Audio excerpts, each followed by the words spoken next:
Kapil ji, India news में education conclave में आपने समय दिया, आपको का बहुत स्वागत है। कौशल विकास प्रधानमंत्री जी का एकदम ड्रीम है ये। मैं आपसे ये पूछना चाहता हूँ कि कौशल विकास के क्षेत्र में उत्तर प्रदेश ने अभी तक क्या अचीवमेंट किया है, क्या क्या चीज़ें हो गई हैं और कितने लोगों को रोजगार मिला है, आगे आने वाले समय में आप लोग क्या करने जा रहे हैं? देखिए, सर्वप्रथम मैं इंडिया न्यूज़ का और सभी दर्शकों का जी बहुत धन्यवाद करता हूँ। आपने इस मंच पर हमको अपनी बात कहने का अवसर दिया। जो विषय आपने लिया है जी बड़ा महत्वपूर्ण है कि कौशल विकास। एक बार किसी एक इंडस्ट्री के पास जी कोई व्यक्ति आया, उसने एक सिफारिश की, किसी से आप सिफारिश करते हैं, हम सिफारिश करते हैं जी कि बच्चों को जरा कहीं जॉब लगाइए। तो बीकॉम पास किया हुआ था उदाहरण। अच्छा। तो उसने कहा भाई क्या काम जानते हो? हाँ। अभी आप चर्चा कर रहे थे, कहा मैं बीकॉम हूँ। बीकॉम तो क्या जानते हो, करना क्या जानते हो? जी तो बड़े कॉन्फिडेंस के साथ कहा, थोड़ा सा माइक नीचे कर लीजिए कपिल जी। मैं बीकॉम हूँ। जी बीकॉम होना बड़ी बात होती है कि नहीं, जानते क्या हो? तो 3 बार जब रिपीट हुआ तो बोला कि सर अकाउंट जानता हूँ, काम जानता हूँ, टेली जानता हूँ। कि नहीं, परफेक्ट बात बताइए। अच्छा। यानी विषय ये है कि कौशल विकास एक ऐसा डिपार्टमेंट है, ऐसा विभाग है, ऐसा क्षेत्र है, सबको स्किल्ड होना है और top to bottom, bottom to top जी सबको स्किल्ड। ये केवल ट्रेनिंग का पार्ट नहीं है। जी समाज के प्रत्येक क्षेत्र में हर व्यक्ति को स्किल्ड होना ही चाहिए। जी अगर आप ड्राइवर भी हैं तो ड्राइवर फिर कैसे, गाड़ी चलाना ड्राइविंग नहीं है। ड्राइविंग का मतलब फिर गाड़ी, उसका बिहेव, उसकी ड्रेस, उसके शूज, उसका प्रेजेंटेशन, अपने मालिक के साथ या अन्य लोगों के साथ वो कैसा व्यवहार करता है, ये सब स्किल्ड का पार्ट है। तो माननीय प्रधानमंत्री आदरणीय नरेंद्र मोदी जी ने, आदरणीय मुख्यमंत्री योगी आदित्यनाथ जी ने, स्किल डिपार्टमेंट पहले भी था, लेकिन प्रधानमंत्री जी के आने के बाद इसके अंदर 4 चांद लगे। उनको एक विजन उन्होंने बनाया, इस बात को एक टारगेट बनाया कि हमको सबको स्किल करना है। नई राष्ट्रीय शिक्षा नीति जो 2020 में आई, उसमें तो उन्होंने बहुत ही उसको एक ऊर्जा देने का काम किया जी इस रूप में कि हमको सबको स्किल करना है। तो अभी तक क्या होता था, जब मैं मुझको मंत्रालय मिला तो ड्रॉप आउट बच्चों को हमको स्किल करना है। यानी जो बच्चे नहीं पढ़ पाए, 8वीं 10वीं 12वीं आगे नहीं चल पाए, उनको स्किल की ट्रेनिंग दो और ट्रेनिंग दे करके उनको किसी न किसी सेक्टर भेजने का काम करेंगे।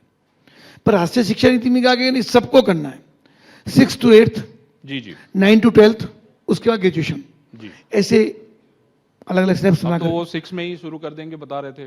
मतलब अब जो मैं पढ़ रहा था उसमें पॉलिसी में उन्होंने दिया हुआ है कि 6 में भी इस तरह की ट्रेनिंग जी देंगे। 6 में ट्रेनिंग देंगे। तो क्या है कि बच्चा प्राइमरी स्टेज में जो सीख पाता है। अब होता क्या, जैसे मैं डिपार्टमेंट देखता हूँ, मैं थोड़ा सा अपने डिपार्टमेंट थोड़ा कमजोरी में आपको बता सकता हूँ। जी तो हमारे पास जो बच्चे ड्रॉप आउट आते हैं, तो जब वो पढ़ाई उनकी छूट गई 11वीं के बाद, 12वीं के बाद या 10वीं के बाद, उनको को आइए ट्रेनिंग सेंटर पे ट्रेनिंग लीजिए, तब उसको मन पढ़ाई में नहीं लगता, उसको लगता है मुझे को रोजगार चाहिए। और रोजगार कब मिलेगा? जब वो स्किल्ड होगा।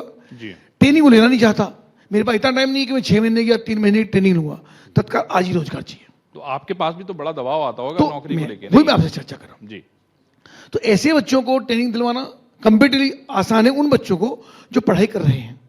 तो पढ़ाई करते हुए अभी हमने अपने उत्तर प्रदेश के अंदर एक नया जियो ला करके हमने परिवर्तन करने का काम किया कि हमने इंटरमीडिएट कॉलेज में पढ़ाई के साथ साथ बच्चों को स्किल करने का काम शुरू किया। अच्छा, अभी कितने, मतलब अगर हम पूरे उत्तर प्रदेश की बात करें तो कितने जगहों पे आप जो है ट्रेनिंग दे रहे हैं लोगों के साथ कोलैबोरेट करके या स्वतंत्र रूप से? कितने सेंटर्स हैं आपके? अभी क्या है, हमारा डिपार्टमेंट है एक मिशन के रूप में काम करता है। स्किल की मैं आपसे बात करूँ, मेरे पास टेक्निकल एजुकेशन भी है। तो स्किल में हम उन बच्चों को ट्रेनिंग दे करके, ट्रेनिंग पार्टनर्स हमारे होते हैं और जो एनजीओ होते हैं, वो ट्रेनिंग पार्टनर के माध्यम से टारगेट दे करके डिफरेंट सेक्टर्स के अंदर 126 सेक्टर्स हैं डिफरेंट है। जैसे आप यहाँ होटल में बैठे हैं तो होटल का भी काम हमारे ट्रेनिंग होता है। जी हाँ, आपके यहाँ तो। और हम अभी ड्रोन में हम काम कर रहे हैं, हम कारपेंटर सोलर से में हम लोग लेके काम आप कर रहे सब हैं, कुछ हम बना रहे कारपेंटर में हम काम कर रहे हैं, हम होटल में काम कर रहे हैं, हम अभी सोलर के साथ साथ एविएशन में भी हम लोग काम कर रहे हैं। तो डिफेंस सेक्टर में जहाँ भी मैन पावर की आवश्यकता है, तो ऐसे सब बच्चों को उसी लेवल की स्किल्ड करा करके हम देने का लगातार बच्चों को हम काम कर रहे हैं।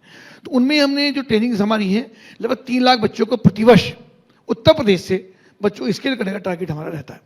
उन बच्चों को हम ट्रेनिंग देते हैं। और भी ट्रेनिंग जो डिपार्टमेंट्स हैं, जो हमारा यानी हमारा डिपार्टमेंट देखते हैं ट्रेनिंग इंस्टीट्यूट है, यूं कह सकते हैं हम। तो अन्य डिपार्टमेंट के लोग भी हमारे माध्यम से बच्चों को ट्रेनिंग कराने का काम करते हैं। अच्छा, ये बताइए कि अगर कोई आम आदमी है, जैसे कोई मतलब ABCD भी नहीं जानता है, कैसे वो आपके पास आ सकता है? क्योंकि बहुत सारे ऐसे लोग होते हैं जो नॉलेज के अभाव में नहीं आ पाते हैं, आप तक नहीं पहुंच पाते हैं। एक उसमें क्या- लेमैन को हाँ राइट, कैसे? आपका जी, बड़ा महत्वपूर्ण प्रश्न आपका है। जी। इसमें क्या कि डिस्ट्रिक्ट लेवल पर भी हमारी टीम बनी है, अच्छा, वहाँ भी समिति गठित है, हमारे ITI के प्रिंसिपल, हमारे MIS मैनेजर वो जाते हैं और गांव-गांव के अंदर उनका प्रचार प्रसार भी करते हैं। उसके अलावा हमारी वेबसाइट भी है, तो थोड़ा जानते हैं वो वेबसाइट पे जाकर रजिस्ट्रेशन करा सकते हैं। जी, उसका प्रचार प्रसार सीटों के माध्यम से होता है। और हमने सभी ग्राम प्रधानों को, हमने BDOs को, उनको भी कहा है इसी प्रकार के हमारे सेंटर, वो लिस्टें हमारी सब पड़ी हैं जिला हेडक्वार्टर के ऊपर कि यहाँ यहाँ हमारे सेंटर चलते हैं, इसी सेक्टर में चलते हैं। इसके अलावा हमने काम और किया, जो माननीय मुख्यमंत्री जी ने कहा कि ODOP, one district one product, तो उस डिस्ट्रिक्ट के अंदर किस प्रकार का प्रोडक्ट है और उस प्रोडक्ट के ऊपर उन प्रकार के बच्चों को हम तैयार करने का काम करते हैं, ताकि उनको मान लो उसने कहीं छोटा काम किया, छोटी ट्रेनिंग की, अब उसको हम कहें कि मेरे मुजफ्फरनगर के बच्चे को नोएडा आना है, तो नोएडा आने के लिए उसको 20,000 रुपये तो कहाँ चाहिए, जी, सैलरी मिले उसको मान लो 15,000 रुपया, तो अफोर्ड नहीं कर पाएगा। नहीं कर तो पाए। वहीं रह करके वहीं पे अपना काम कर पाए, और ज़्यादा एक्सपर्ट हो जाता है तो फिर कुछ भी कर सकता है, अपना तो- काम भी कर सकता है। हाँ, तो आप ये मुझे बताइए कपिल देव जी कि अगर वो एक्सपर्ट हो जाता है तो क्या आप उसको कहीं अडॉप्ट कर लेते हैं, कहीं एब्जॉर्ब कर लेते हैं, कहीं नौकरी भी उनको देते हैं? देखिए, गवर्नमेंट सेक्टर में हम लोग काम नहीं करते। गवर्नमेंट सेक्टर तो आपको मालूम है कि माने खासतौर से मुख्यमंत्री जी की जिम्मेदारी लेने के बाद तो हर चीज़ सिस्टमेटिक है, उसके लिए आयोग का गठन हुआ, तो मुख्यमंत्री पूरे प्रदेश के अंदर एक आयोग बना दिया। जी, तो आयोग के माध्यम से ही एग्जाम देने के बाद ही बच्चा क्वालिफाई होकर के ही उसको नौकरी मिलने का काम होता है। लेकिन प्राइवेट सेक्टर भी बहुत बड़ा सेक्टर है। अभी जैसे हमारे यहाँ इतना बड़ा इन्वेस्टर समिट हुई, जी, तो 36,50,000 करोड़ के MOUs में साइन हुए। तो हमारा टारगेट है कि उन सब की स्किल मैपिंग करा करके करा रहे हैं, हमारा प्रोसेस चालू हो गया। किस इंडस्ट्री को कैसे लोगों की जरूरत पड़ेगी, जी, तो जी। क्या जो टेक्निकल लोग हैं, ऑफिसर्स लाइन के लोग हैं, वो तो बाहर से भी आएंगे। हाँ, हाँ, कोई जापान का होगा, कोई चाइना का होगा, कोई इंडिया का होगा, चूंकि वो टेक्निकल होगा, बहुत हाई लेवल का। लेकिन नीचे की जो टीम है, मैं लेबर नहीं कहूँगा उसको, मैन पावर कहिएगा, तो नीचे की जो टीम है उस टीम को हम इंडस्ट्री से पूछते हैं, सर्वे करते हैं कि आपको कैसे लोगों की जरूरत है। एक हमारा डिपार्टमेंट और चलता है, उसको फ्लेक्सी पार्टनर बोलते हैं। जी। अभी बल्कि मैं एक और कॉन्क्लेव में था, तो फ्लेक्सी मैं पार्टनर। हाँ, तो मैं टीवी चैनल को भी ये बात कही। तो फ्लेक्सी पार्टनर में क्या होता है कि आपका फॉर उदाहरण के लिए मारुति है, तो मारुति में हजारों युवकों की और बेटियों की जरूरत है।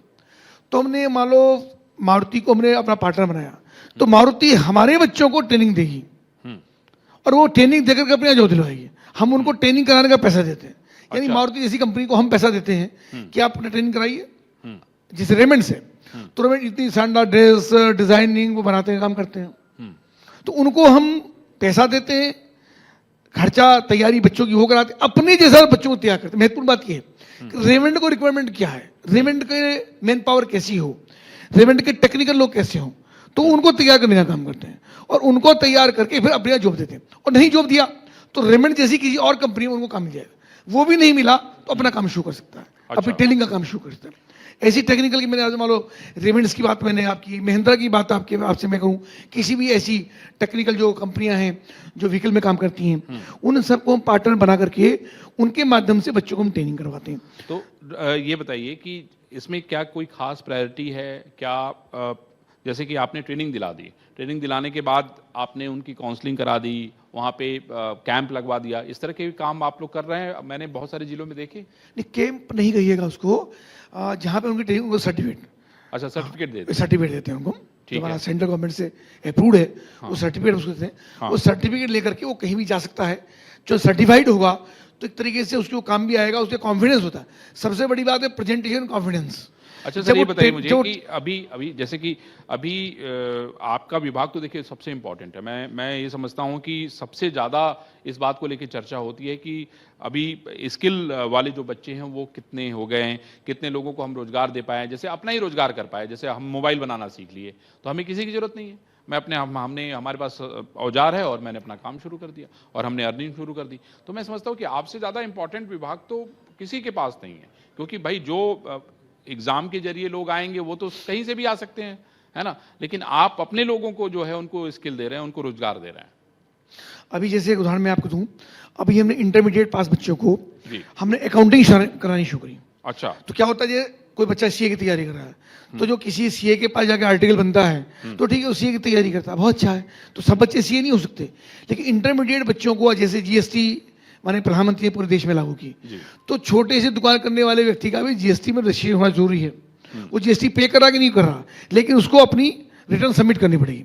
तो अगर कोई व्यक्ति अकाउंटिंग सीख लेता है जी। तो कम से कम इस लायक हो जाएगा कि वो जीएसटी की रिटर्न की भरने का काम कर लेगा, तो आराम से 12, 14, 18, 20 हज़ार रुपये, 25 हज़ार रुपये कमा सकता है। तो इस प्रकार के डिफरेंट टाइप के सेक्टर्स के अंदर हम बच्चों को ट्रेनिंग कराने का हम काम करते हैं, और उसमें बहुत अच्छा रिजल्ट उसके अंदर आ रहा है। और जैसे मोबाइल की चर्चा आपने की, तो मोबाइल कोई व्यक्ति कर ले तो गांव के अंदर रह करके भी चुका, तो हर घर के अंदर मोबाइल है। रोटी बने ना बने, लेकिन मोबाइल तो सब कुछ ही है। घर में 5 लोग हैं तो 5 में मोबाइल है। घास काटने वाली महिला के पास भी मोबाइल है। जी जी। तो मोबाइल तो सब, जब मोबाइल परचेज करेंगे तो खराब भी होंगे, खराब होंगे तो रिपेयर भी होगी, तो गांव के अंदर रह करके उसकी रिपेयरिंग कर सकता, तो ये काम कराते हैं। हर सेक्टर के अंदर हम युवाओं को हम तैयार कर रहे हैं, और जिसकी आवश्यकता होती है, अगर किसी डिस्ट्रिक्ट सीडीओ ने हमको कहा कि हमारे जनपद में इस प्रकार के टारगेट की जरूरत है या स्किल की जरूरत है, तो वहां भी हम टारगेट दे करके उन बच्चों को ट्रेनिंग कराने का हम काम करते हैं। अच्छा कपिल जी, इसमें चुनौती सबसे बड़ी क्या आती है? इसमें क्या चुनौती है जिसको आप हर बार इसका सामना करते हैं? आपको लगता है कि नहीं, इसको हमें ठीक कर लेते तो शायद बहुत बढ़िया रिजल्ट देते हैं। 2 प्रकार के बच्चे हैं, जी। एक तो वो जो कंपटीशन में लगे हैं और तैयारी कर रहे हैं और आगे बढ़ना चाहते हैं, ये तो अलग विषय है। जो दूसरा जिसकी चुनौती हमारे सामने है, वो ये है कि बच्चे पढ़ाई ड्रॉप आउट होने के बाद जी। फिर उनके पास इतना समय नहीं होता या उनका मन नहीं होता कि मैं कहीं जाके ट्रेन लूँ। शर्म भी आती है कि यार मैं 22 साल का हो गया, अब मैं जाके किसी स्किल सेंटर में जाके ट्रेनिंग लूँगा तो पड़ोस के बच्चे क्या कहेंगे, ऐसा भी होता है। तो ये झिझक जो है वो उसको झिझक तोड़ने की झिझक भी रहती है उसके अंदर। तो मैं जाता हूँ सेंटर्स पे, बच्चों को मोटिवेट भी करता हूँ, और अच्छी बात यह है कि प्रधानमंत्री खुद इसकी मॉनिटरिंग करते हैं, बातचीत करते हैं। कभी कोई टॉपिक उनका होता ही नहीं कि जिसमें स्किल की चर्चा वो ना करें। मुख्यमंत्री हमेशा मोटिवेट करते हैं, ये अच्छी बात है। लेकिन झिझक रहती है, तो वो सीखना नहीं चाहता। अगर वो थोड़ी उम्र में, यानी 14, 15, 16, 17, 18 साल की उम्र में सीख लेता तो सीख लेता है। थोड़ा बड़ा होने के बाद अपने दोस्तों में बैठ करके उसको थोड़ी एक संकोच रहता है कि मुझको ये काम करना चाहिए, नहीं करना चाहिए, जॉब मिलेगा कि नहीं मिलेगा, कुछ पक्का होने का, तो फिर वो शॉर्टकट ढूंढता है कि शॉर्टकट से मुझे कहीं काम मिल जाए, सिफारिश से काम मिल जाए। एक प्रॉब्लम और भी है कि अभी थोड़ा सा ये भी हमारे सामने दिक्कत जो मैं महसूस करता हूँ कि सबको व्हाइट कॉलर जॉब चाहिए, सबको जॉब चाहिए, व्हाइट कॉलर जॉब चाहिए। हाँ, white मतलब collar। काम ना करना, मेहनत ना करनी पड़े, ये भी एक दुर्भाग्यपूर्ण स्थिति है। बहुत बड़ी समस्या है ये। तो ये मतलब वो उसको नौकरी मिली 8,000 की। हमारे पिताजी कहा करते थे कि 100 के 70 कर दो पर नाम दरोगा रख दो, 100 के 70 कर दो पर नाम दरोगा रख दो। नौकरी बढ़िया चाहिए, तनख्वाह कम मिले तो कोई बात तनख्वाह नहीं। कम मिले तो कोई बात हाँ, नहीं। लोगों में रॉब चाहिए यार, मैं एक बड़ी कंपनी में काम कर रहा हूँ, भले वहाँ उसको पानी पिलाने की नौकरी मिले, तो कह मैं सैमसंग में काम कर रहा हूँ, वो पानी पिला रहा है कि फाइल उठा रहा है, ये महत्वपूर्ण नहीं ये है, पता नहीं है। ठीक है ना। हाँ, पर हमारा लगा काम करे, रिश्ते रिश्ते ठीक हो जाते हैं। हाँ तो ये दिक्कत लोगों के सामने आती है, पर वो वाकई अगर काम सीख लेगा, मैं आपके चैनल के माध्यम से जी लाखों लोग इसको देख रहे होंगे, जी जी। मैं बताना चाहता हूं कि सब बच्चों को, बेटियों को, युवाओं को एक बार हिम्मत करके 4 महीने की, 3 महीने की, 6 महीने के बाद ट्रेनिंग ले लो। आप खाली रह ही नहीं सकते, और मेहनत कर ली तो एंटरप्रेन्योर बन जाएंगे, सिखाने वाले बन जाएंगे, काम और उससे बताने वाले बढ़िया बन तो कुछ हो ही जाएंगे, नहीं सकता। आप अपने लोगों को जॉब देने वाले बन सकते हैं। क्या बात, अपार संभावना इस काम की है, बहुत ही बढ़िया। और बहुत बढ़िया डिपार्टमेंट हमारा है जो इसको लगातार काम कर रहा है। बहुत बढ़िया। महेश जी, आप जल्दी में जरूर हैं, लेकिन मैं आपसे कहूंगा कि आप हमेशा पेशेंस रखते हैं, और राजनीति में पेशेंस बहुत महत्वपूर्ण है ना। और आपने पेशेंस से सारी चीजें हासिल की हैं। मुझे गौतम बुद्ध नगर की राजनीति के बारे में सब कुछ पता है, तो इसलिए मेरा आपसे अनुरोध है कि आप पेशेंस रखिए, जब तक सारे लोगों को पुरस्कार नहीं बढ़ जाएंगे। अभी आप जाइएगा नहीं, वैसे भी होस्ट है, देव जी से हमारी बात, वैसे भी होस्ट है, तो देखिए, ये आपने बड़ा महत्वपूर्ण बात मुझे बताई कि इस तरह की समस्याएं आ रही हैं। और आपको क्या लगता है कि जैसे गांव में इस तरह की समस्याएं ज़्यादा हैं? मैं भी ये देखता हूं कि उनकी वो बात समझने के लिए जल्दी तैयार नहीं होते हैं। अगर उन्होंने हट कर लिया तो उसको पूरा करना ही चाहते हैं, और वो आप लोग राजनीतिक व्यक्ति हैं, आप लोग के लिए तो बहुत ही मुश्किल हो जाता होगा, मैं समझता हूँ। देखिए, अभी जिसकी आप चर्चा पिछले सेशन में आप कर रहे थे, जी जी। महत्वपूर्ण बात यह है कि आप बिल्कुल गांव में आइए। गांव में एक साधारण परिवार का बच्चा होता है, ड्रेस भी नहीं होती, सरकारी स्कूल में पढ़ गया होता है, और वो वहाँ के आसपास के क्षेत्र के किसी इंटरमीडिएट कॉलेज में एडमिशन लेता है। वहाँ 2,000, 3,000, 4,000 बच्चे होते हैं, अध्यापक होते हैं, कुछ सरकारी कुछ प्राइवेट। उनमें भी इतना ही करते हैं कि पढ़ाया, काम का पूरा हो गया। बच्चों ने भी पढ़ाई की, हाई स्कूल इंटर पास कर लिया। बड़ी प्रॉब्लम वहीं पर है। मेरा मानना हमेशा, मैं भी ये बात करता हूँ अपने अधिकारियों, जब मैं 2 जिलों का प्रभारी भी हूँ, या मुझे कभी अधिकारियों की मीटिंग लेने का मौका मिलता है, तब मैं उनको मोटिवेट करता हूँ इस बात के लिए। या जैसे बहुत सारे बच्चे अभी IAS, IPS और PCS सेलेक्ट होकर के आते हैं, जी जी, तो उनको मैं हमेशा मोटिवेट करता हूँ कि आप टाइम निकाल करके 1 घंटा, आधा घंटा उन कॉलेज में जाइए। ऐसा करते हैं वो? बच्चों में कॉन्फिडेंस पैदा होना चाहिए। नहीं वो कर पाते हैं ऐसा वो? कुछ करते हैं, जाते हैं, जाते हैं, जाते हैं। बहुत बढ़िया। और मैंने देखा उनको, तो क्या होता है कि बच्चों में कॉन्फिडेंस, सबसे बड़ी बात है कॉन्फिडेंस, उनको लगना चाहिए मैं भी कुछ कर सकता हूँ। केवल इंटरमीडिएट पास करना, और खास तो लड़कियों के लिए भाई इंटर हो गया तो ठीक है, थोड़ी बड़ी हुई शादी हो गई तो ठीक है, घर बार की हो गई, वो घर बार वाला सिस्टम अब नहीं है। अच्छा, लड़कियों को भी, बदल गया है। लड़कियों को भी एंटरप्रेन्योर होना पड़ेगा, लड़कियों को भी सीखना पड़ेगा। और लड़कियां लड़कों से ज्यादा मेहनत करती हैं, ज्यादा काम सीखती हैं, काम करती हैं, डिफरेंट टाइप से में, ड्रेसेस में, डिजाइनिंग में, मेहंदी में, सिलाई कढ़ाई में, कंप्यूटर में, और जो आजकल ये बैग्स बनते हैं, बैग्स में, पर्सेस में, इतना मार्केट है। और ऑनलाइन गवर्नमेंट ने, जैसे अमेजोन इंटरनेशनल पोर्टल है, तो गवर्नमेंट ने भी एक अपना पोर्टल बना दिया है कि पोर्टल पे भी अपने प्रोडक्ट को आप सेल कर सकते हो, मार्केटिंग कर सकते हो, डायरेक्टली आप बेच दीजिए। डायरेक्ट आप बेच सकते हो। तो उसमें बड़ी अपॉर्चुनिटी ऐसे सब एंटरप्रेन्योर को मिल रही है, छोटा काम अपने घर में, अपने कस्बे में, अपने गांव में कर रहे हैं। क्योंकि बड़ी शॉप तो उन पे है नहीं, शॉप खरीदने के उनको 2 करोड़ रुपए चाहिए, 2 करोड़ रुपए कहाँ से आएंगे? तो घर बैठे ऑनलाइन आप बिजनेस कर सकते हो। तो वो भी ट्रेनिंग भी हम देते हैं, और ऐसे बच्चों को इनकरेज भी करते हैं कि आप जाइए, आप आगे बढ़िए। तो ऐसा अपार संभावना इस चीज़ की है कि आप अपना भी अपने पोर्टल पे जा करके अपने प्रोडक्ट आप सेल कर सकते हो, बहुत बढ़िया। मार्केटिंग कर सकते हो आप। अच्छा, एक और बड़ी इंपॉर्टेंट चीज आप बता रहे हैं कि जैसे किसी ने स्किल ले लिया, उसके बाद ये जो एक जो लोन आप आसानी से आजकल मिल जा रहा है, बहुत आसानी से, जो स्टार्टअप इंडिया की बात प्रधानमंत्री जी कर रहे हैं, स्टार्टअप इंडिया के तहत जो है कितने सारे लोगों को आप लोगों ने रोजगार देने में सक्षम पाया, आपके मंत्रालय ने सक्षम पाया? देखिए, मुद्रा लोन के माध्यम से सरकार लोन जी, देती है, मुद्रा लोन हो गया जी, सब जिलों में एम्प्लॉयमेंट ऑफिस भी है, सब जिलों के उद्योग केंद्र भी हैं। आप जी। उद्योग केंद्र जाइए, जी। वहाँ पर फॉर्म फिलअप करिए, वहाँ की फॉर्मेलिटीज पूरी करिए, गवर्नमेंट बिना सिक्योरिटी के लोन देने का काम करती है। हाँ, लेकिन ब्यूरोक्रेसी जो है वो बहुत समस्याएं करती दिक्कतें है, हैं, जीवन दिक्कतें इतना हैं, आसान बैंक वाले नहीं है। प्रॉब्लम करते हैं, ब्यूरोक्रेसी प्रॉब्लम करते हैं, ये दिक्कत देखो, ये तो पैरेलल है, ये समस्याएं तो चलती रहेंगी। मैं कहूँ मैं बैठ गया समाधान कर दूं, ऐसा नहीं है। पर हाँ, ये जिम्मेदारी से कह सकता हूँ कि हमारे मुख्यमंत्री योगी आदित्यनाथ जी की सरकार में और प्रधानमंत्री जी के निर्देश में काफ़ी चीज़ें ठीक हुई हैं। 100% ठीक नहीं हुई हैं, पर काफ़ी चीज़ें ठीक हुई हैं, और काफ़ी चीज़ें ठीक होने की तरफ बढ़ रही हैं। चलिए, लोगों का मन पॉजिटिविटी की तरफ है। बड़ा। आज हम कंस्ट्रक्टिव वे में काम कर रहे हैं, पॉजिटिव के साथ काम कर रहे हैं। चलिए, तो अधिकारी भी इस चीज़ के लिए तैयार हो कि नहीं, बच्चों को मदद करनी है। और अभी आपने देखा कि जो प्रधानमंत्री स्वरोजगार योजना है, जी जी, उसके अंदर रिक्शे वाले, रेड़े वाले, ठेले वाले, मूंगफली बेचने वाले, ऐसे लोगों को बिना किसी गारंटी के हाँ, 10,000 रुपए का लोन दिया है। जिसने जमा कर दिया उसको 20,000 दिया है, जिसने 20,000 जमा कर दिया उसको 50,000 दिया है, ढूंढ ढूंढ के। यानी टारगेट दिया गया नगर पालिकाओं को, टाउन एरियाज को, जी। कि आपको इतना टारगेट देना ही है। ये बड़ी बात है, कभी सरकार ने किसी ने सोचा नहीं।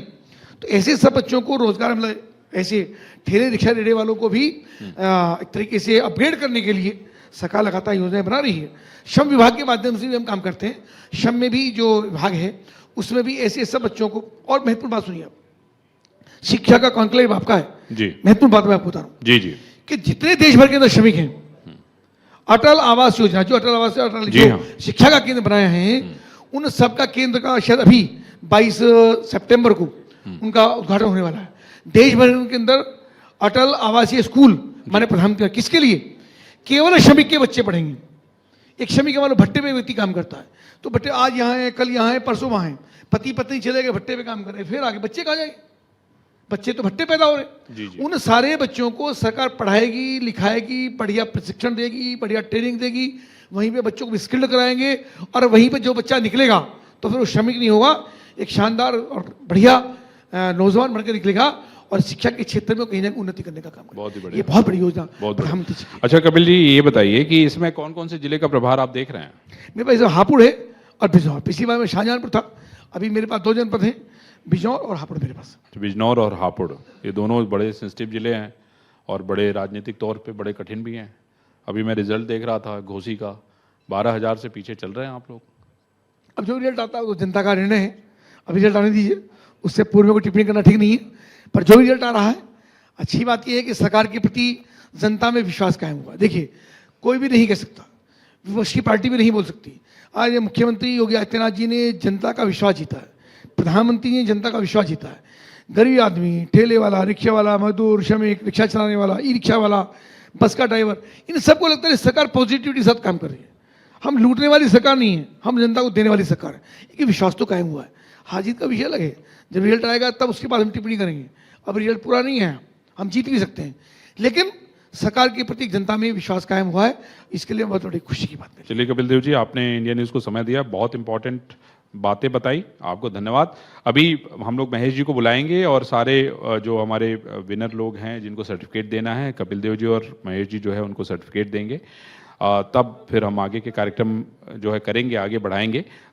ये कार्यक्रम पूरे दिन भर चलेगा, इसलिए बहुत इत्मीनान से बैठिए, सुनिए, अपनी राय दीजिए, क्योंकि पढ़ेगा इंडिया तभी बढ़ेगा इंडिया, है ना। अब पढ़ेगा भारत तो तभी बढ़ेगा भारत, दोनों कह देता हूं जिससे कोई राजनीतिक विवाद ना हो। खैर ये मेरा काम नहीं है, मेरा तो यही काम है कि भाई देश पढ़े, हाँ ठीक है, आगे बढ़े, है कि नहीं। आपके माध्यम से ना मुझे भाई देखिए, ऐसा है कि मैं इस देश में रहता हूं, यहाँ का नमक खाता हूं, इसी मिट्टी में जन्मा हूं, तो मेरा कर्तव्य बनता है कि देश के लिए हम लोग कुछ करें। क्यों कपिल जी? अरे बहुत धन्यवाद आपका। हाँ, तो अब लोग ये कार्यक्रम शुरू करते हैं। ममता को मैं कहूंगा कि ममता प्लीज डॉक्टर साहब को भी आमंत्रित करें ऊपर। डॉक्टर साहब चाय आप पी लीजिए, तब हम लोग आपको आमंत्रित करते हैं। हाँ, क्योंकि चाय पे चर्चा की शुरुआत मुझे याद है 2014 में जबरदस्त हुई, जब मणिशंकर अय्यर ने कह दिया था कि भाई मोदी जी भी जो है कांग्रेस के अधिवेशन में आके चाय बेच सकते हैं, है ना। और उसके बाद क्या हुआ वो मैं भी जानता हूं, आप भी जानते हैं, है ना। तो ममता प्लीज सभी लोगों को बारी बारी से बुलाइए, सर्टिफिकेट उनको दीजिए, फिर आगे का सेशन हम लोग फिर क्रम से शुरू करेंगे। जी हाँ, प्लीज प्लीज आप सवाल के लिए प्लीज बताइए।